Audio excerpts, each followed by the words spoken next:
Shalom. So in this video, I want to talk about why I purchased the Canon 60 Mark II. And I'm not really going to go over the technical specifications of all the details of the camera because there are so many videos you can go watch and things you can find all about that stuff. What I want to specifically talk about is the decision-making process I went through in determining that the Canon 60 Mark II was the right camera for me. So the first thing is that it is scary buying a camera that so many people are talking bad about online, but a lot of those early reviewers were giving it a bad review just based on the specs of the camera, not actually after using the camera.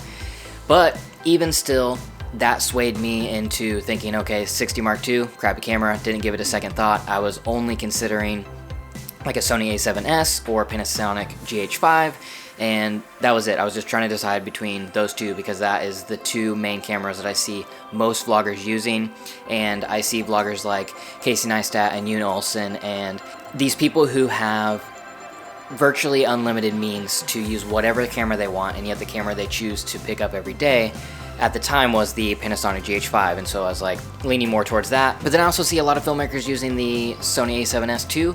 So those were the two cameras I was trying to decide between. But then I saw the video that Maddie over on Travel Feels and Peter McKinnon put out about the Canon 60 Mark II, and I was like, wait, yeah, why haven't I even been considering a Canon body whenever I already own Canon glass and I'm already in the Canon ecosystem? Why haven't I even been considering this? Then I started looking into it more and I started checking all the boxes that I need for my situation. So what is my situation? I am a vlogger and I'm also a photographer, so having a hybrid camera that can do everything I need in vlogging and everything I need in photography is a major plus for me, because then I only have to own one camera and only have to carry around one camera. And also, like I just mentioned, I already owned Canon lenses, so if I went with Sony or Panasonic, my barrier to entry would be thousands of dollars more than if I just upgraded my Canon body. So let's talk about vlogging first. So what are the things that I want in a vlogging camera?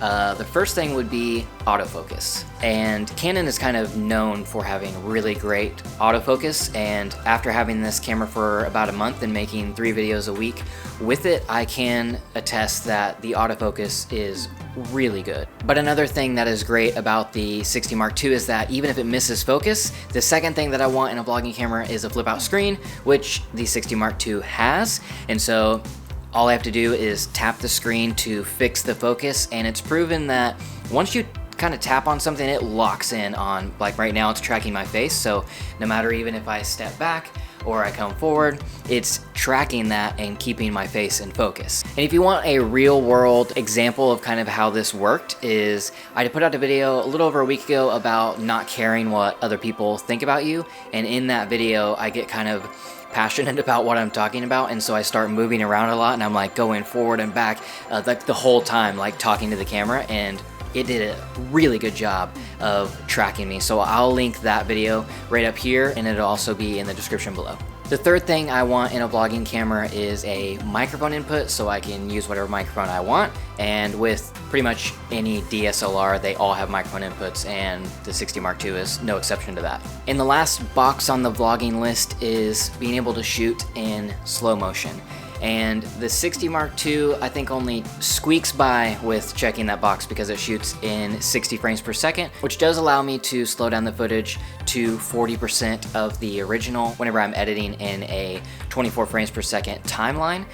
But I would really love for it to have 120 frames per second so I can slow that down to 20% of the original speed. But I already knew that this wasn't going to be a massive issue for me because with the Sony RX100 Mark V that I have been vlogging with in the past, 90% of the time I would only shoot the slow-mo footage in 60 frames per second anyway, so I knew that 120 wasn't a big part of my workflow, so the 60 Mark II wasn't going to change that a whole lot, but it would be nice to have it. So the 60 Mark II checked all of the vlogging boxes, but what about over on the photo side?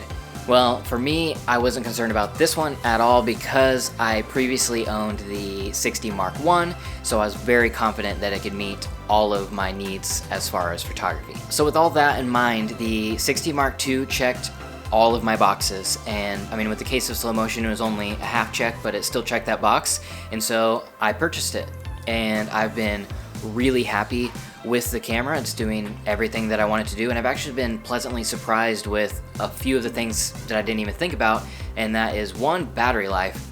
Holy cow, the battery life on this camera is amazing.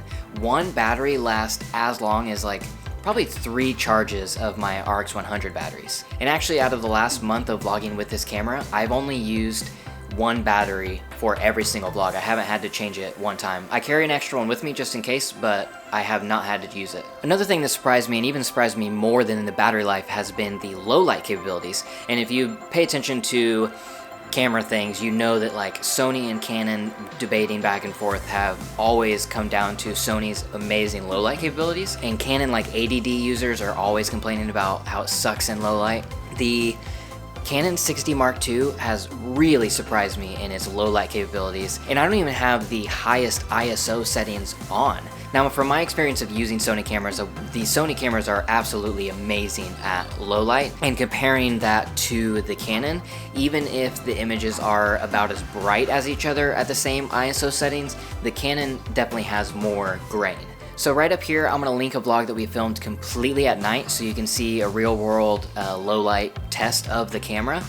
In the first few minutes before we eat at the Mexican restaurant, I had the ISO setting to be maxed at 6400, and then everything after that I had the camera set to be the max ISO of 25,600. Now, something I didn't realize until after I purchased it on the negative side is that there is no in-body stabilization like there is on the Sony a7S or the Panasonic GH5. It only has digital image stabilization, which whenever you turn that on, it crops in the image a little bit to keep it steady. So I've had the digital image stabilization turned on up until this point. I'm going to turn it off, and so you can see the difference. So this is with it on, and this is with it off. So you can see that that was a decent jump in how wide the image is. I don't know what the exact percentage is, but I would guess probably like 5% was cut off with the digital image stabilization turned on. So if you don't know the difference between in-body and digital image stabilization, basically in-body stabilization is like taking the camera sensor and putting it on a gimbal, so as you move, it moves around. Versus the digital image stabilization, it's like sticking a warp stabilizer effect on the footage after the fact, only it's done in camera.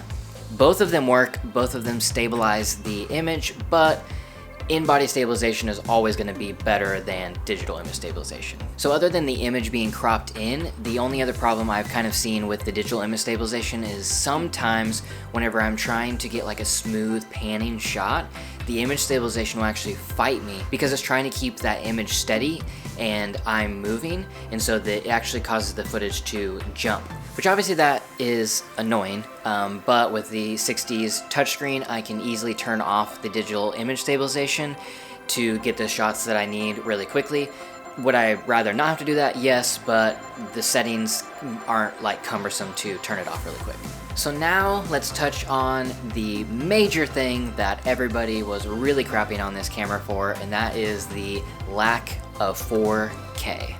And for a camera coming out in 2017, and the fact that our drones, our phones, and our GoPros all shoot 4K, this camera should at least have one option of 4K in like 24 frames per second, but it doesn't. But the reason that didn't stop me from purchasing the 60 Mark II is because I don't actually shoot in 4K right now, and by the time 4K is like an absolute must, you have to have it, I will probably want to buy a new camera anyway. So that wasn't really a factor to me in what camera I was gonna get because 4K isn't really a part of my current workflow. So at the end of the day, the Canon 60 Mark II is the right camera for me. Is it the right camera for you?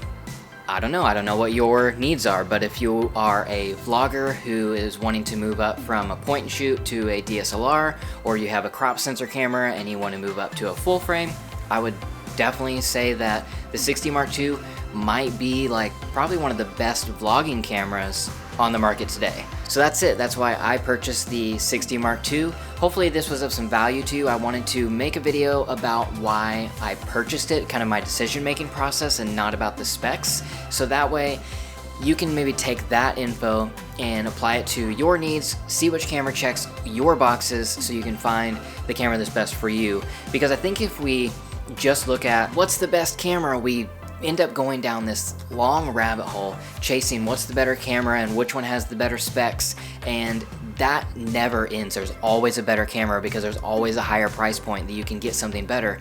But if you're not getting the camera that fits your needs, then what does it even matter? And yes, there are plenty of cameras that are better than the 60 Mark II, but none of them check as many boxes as the 60 Mark II does for me, and if it does, it's at a significantly higher price point, and the added specs don't really warrant it in my life. So if you want to see some real world examples and the outcome of vlogging with the 60 Mark II, the last 14 vlogs on my channel were all filmed with the 60 Mark II. I think this is a really good sample set of videos for you to see what the footage looks like, and I think if you watch them, you'll realize that it didn't really warrant all of the hate that it was given in the beginning. And for those of you who want to know some of the more technical settings that I use on the camera are, I shoot in the neutral color profile, but I turn the sharpness strength all the way down and the contrast all the way down. And then I have the auto ISO maximum setting set to 25,600. And then the only other thing that I've really changed is on the mode dial, there are two user groups, C1 and C2. And what I did there is I set C1 to be all of the auto settings that I want in 24 frames per second, and then the C2 I did identical settings. The only thing that changes is the frame rate changes to 60 frames per second. That way whenever I'm out vlogging, if I want to shoot something in 24, I just put it on C1. If I want to shoot some B-roll, just flip it over to C2. All the settings stay the same, it just starts shooting in a higher frame rate. Alright, well that's it for this video. If you got something out of it, hit the like button, subscribe if you're not. I would love for you to stick around. I make videos every Monday, Wednesday, and Friday on this channel. Mostly my wife and I out exploring and adventuring in New York City. You can also check out her channel if you're into reading and into books. It'll be linked in the description. Thank you guys for watching, and we'll see you in the next one.